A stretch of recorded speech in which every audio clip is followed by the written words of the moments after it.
They do have a timeout. Decide not to use it. Curry, way downtown. Bang! Bang! Oh, what a shot from Curry! What's up, everyone? My name is Ethan. This is Courtside TV. If you're new, don't forget to subscribe, and let's get into it. So the Minnesota Timberwolves are not a very good basketball team, and they have now decided to fire their coach. They've parted ways with coach Ryan Saunders, and they're now going to hire Chris Finch in his place, Chris Finch being an assistant from the Toronto Raptors. So they're making a coaching change, and this is not entirely unexpected, considering how the team has performed this year relative to expectation. And then last year they weren't very good either. Pretty much ever since Saunders has taken over, they haven't really been a very good team, and a lot of that probably isn't his fault. They've had a lot of injuries in his time there, but I just kind of wanted to go over what direction the Wolves season is going to go in now, because this is definitely one of the most interesting teams in the NBA in terms of what they might do on the trade market and this offseason, just because of the situation they're in. So Minnesota is 7-24. That is the worst record in the Western Conference, and I believe it's the worst record in the league. Let's just double check this. We're gonna double check this live on video for you. 7-24. Yeah, that is the worst record in the league, behind the Detroit Pistons at 8-22. So Minnesota sucks. They're not very good, and you can point to a lot of things as to why that might be. I think the number one thing would be injuries, and I can't really fault you for looking at that, considering that Karl-Anthony Towns has not played very many games this year. He was healthy to open the season and then got hurt, missed a couple games, came back, then had to be in health and safety protocols. He caught the virus and had to miss a while, and obviously Cat has had a very rough go with that in terms of his family very much struggling with the effects of the virus and stuff, and just obviously everybody's heart goes out to Karl-Anthony Towns because he's definitely been through a lot in the past year, but it just sucks that he has had to miss so much time this year. But he's been back and healthy for a couple of games now, but they've lost 4 in a row. The final straw was a loss to the Knicks the other night, where they just couldn't really get anything going. They actually almost won that game, but now D'Angelo Russell's going to be out for 4 to 6 weeks because he had to have knee surgery, so he's going to be out past the All-Star break and even further beyond that. And he wasn't having a great season to begin with. Malik Beasley was honestly outplaying him, has kind of outplayed him this year. Anthony Edwards has been good. Ricky Rubio hasn't looked great. They have a couple of other role players who've looked all right. I've actually been pretty impressed with Naz Reid. I thought he's actually had an okay season relative to him being an undrafted player and all that. But yeah, Minnesota just they haven't won very many games. They've really been banged up, and they have guys who are putting up good numbers, but it's just not really. It just hasn't really translated to wins this year. And I'll be honest, a lot of their losses have not been very close. They've gotten blown out a lot. They've had a few close losses, like I mentioned that Knicks game the other night. They just lost in overtime to the Pacers about a week ago. But yeah, they've just been pretty much outclassed in every aspect of the game, and that is tough because they were expected to be a relatively competitive team this season. Now, I don't believe I had them picked in the playoff spot. I think I had them sitting outside of one of those play-in tournaments just because the West is so deep. But I did feel like this team has a reasonable amount of talent on the roster that could potentially put it together and make a run. But whether it's with health or just the roster not clicking, they just haven't really been able to get anything going. And it's funny because I made a video in the offseason about how I actually really liked what the Timberwolves had done in their offseason by extending Malik Beasley, bringing in Ricky Rubio. I felt like the roster was relatively competent, but that video actually did really well. It was one of the more popular videos on my channel, and most of the people in the comments were agreeing with me and saying, hey, Minnesota's going to be underrated, you should look out for the Timberwolves, not necessarily to really make any noise, but to be better than people think. And initially that was what I thought, but after watching them, it's just tough to see where that upside is going to come from.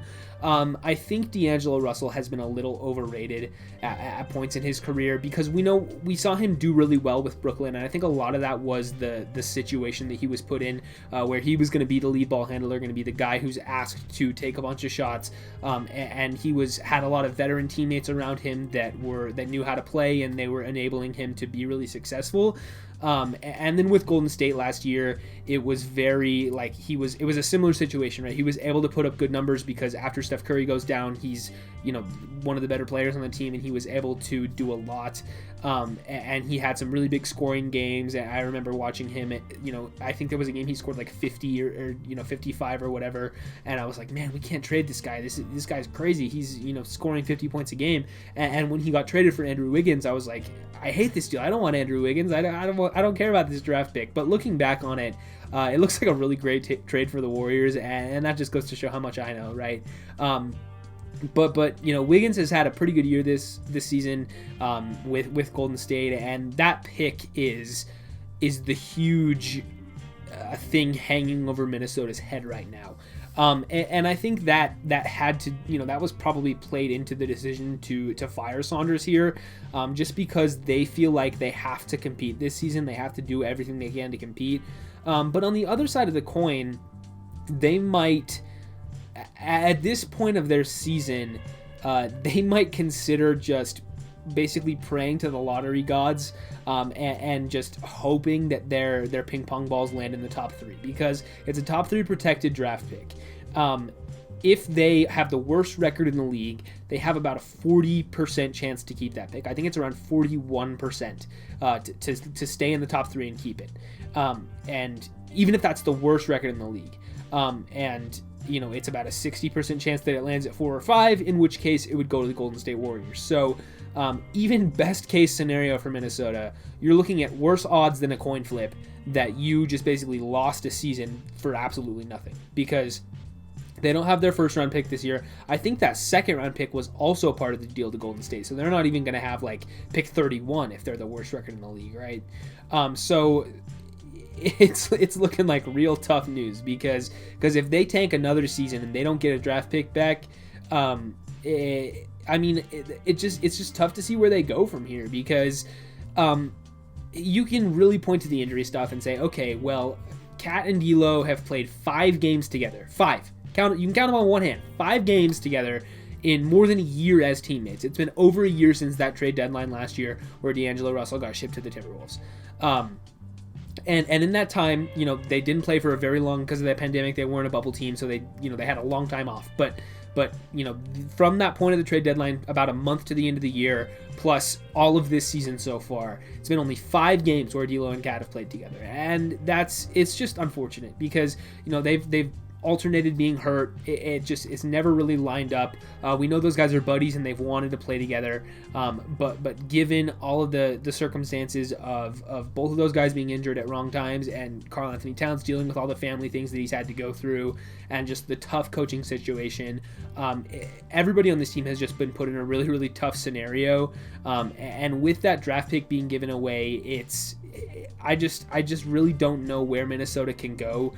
Just considering the circumstances of their franchise, it's just going to be tough, man. And maybe none of this matters, because they did just draft first overall last year, and people do kind of tend to almost forget about Anthony Edwards when we're talking about the Wolves, which is interesting because he was the first overall draft pick, but he is a guy who can definitely fill it up. He's a little inefficient for me. He takes a lot of shots and doesn't make as many as I would like him to, but he's definitely talented. You can see the scoring talent there. He had one of the plays of the year the other night, that dunk, which was awesome, by the way. I was one of the defining plays of his career probably, and of this entire season, was that Anthony Edwards dunk the other night. But he can definitely score. At this point, I'm not sure that I would rather have him over the 2 guys drafted after him. I think Wiseman and LaMelo, both, at least for me, I think both project to probably be better players in a couple of years. But Edwards, you can see a little bit of bust potential in him. But he has had moments so far this year, and I think he can end up being a pretty good player. Even if I didn't like him a ton pre-draft, I can see where the talent comes from. So we'll just have to see with him. If this is a guy that ends up being a multiple-time All-Star, then they're going to be in a better spot, even if they don't have a pick this year. Because if you have a core of Edwards, maybe D'Lo is trade bait at some point. Who knows how his relationship with Kat goes, if that's even a possibility. And Karl-Anthony Towns, hopefully he doesn't ask out in the near future. Who knows with him, just because he's got a couple years left on this contract, and a lot of people have tried to kind of force Karl-Anthony Towns out of Minnesota. We've seen this with Bradley Beal, where a lot of people have kind of tried to force him out, and he has not really given any indication that he actually wants to be anywhere else. It's been a similar thing with Cat as it has been with Bradley Beal, where it's like, okay, well, it seems like this guy would want to leave based on circumstances, but we haven't heard anything from him about that. We'll just have to see how that progresses over the next, year or two or three. But he's under contract, so if you have a core of Edwards and Towns, and maybe D'Lo or whatever else you can get back for him, Malik Beasley has been pretty good. Maybe the team can go somewhere, but in terms of this year, it's already looking like a lost season, and if they lose their draft pick, it's just going to be even worse. And then as far as this season, maybe they can trade Ricky Rubio at the deadline. I know they brought him back just because he's, was a member of the team a couple years ago, and he had, means a lot to the city and the franchise. But maybe it's time to move on from him again and see what you can get back for him, because he's a veteran. I think another team could probably use him. Other than that, there's not a ton of guys on this roster that you could really look to trade, unless you're, looking at a nuclear option of potentially moving Russell or Towns, but I don't think they're there yet. Other than that, it's maybe get something for Rubio, but I think you pretty much should just hold on to everybody else and just, cross your fingers, hope that the lottery balls work in your favor, because I really don't know what else they can do at this point. And listen, I'm not going to pretend like I know what kind of a guy Chris Finch is. It seems like he's a well-respected coach, been around the league a long time, and it seems like they've been lining this up for a little while, because they instantly hired him as soon as they fired Saunders. So they're getting a new coach. Hopefully he knows what he's doing. But I mean, it's a relative unknown. He's never been a coach before, so I honestly couldn't tell you what kind of a coach he is. And I guess we'll just have to see with that. But it seems like they're pretty confident, because they signed him to a multi-year deal to be the coach of the team, instantly after firing their old guys. So for their sake, hopefully it works out for him. I honestly have no idea if it will or not, because I have no idea about Chris Finch as a guy. So ask the Raptors fans, maybe if they can tell you. I don't know. But I think that's about all I have on Minnesota, and them moving on from Ryan Saunders, and hopefully getting a good lottery pick, at least for their sake. For my sake, I hope that it's number 4, because you guys know I'm a Warriors fan, and so if they have the worst record, hopefully it's 4 or 5, and then Golden State can get a really nice player in the draft. But for Minnesota's sake, they're hopefully they're hoping that it lands in the top 3. But yeah, I think that's about all I have. So like I said at the top of the video, if you're new, don't forget to subscribe, leave a like, ring the bell if you want to, leave a comment letting me know what you guys think about Minnesota and their season, and where they might go from here. But yeah, with all that out of the way, I'll see you guys in the next one.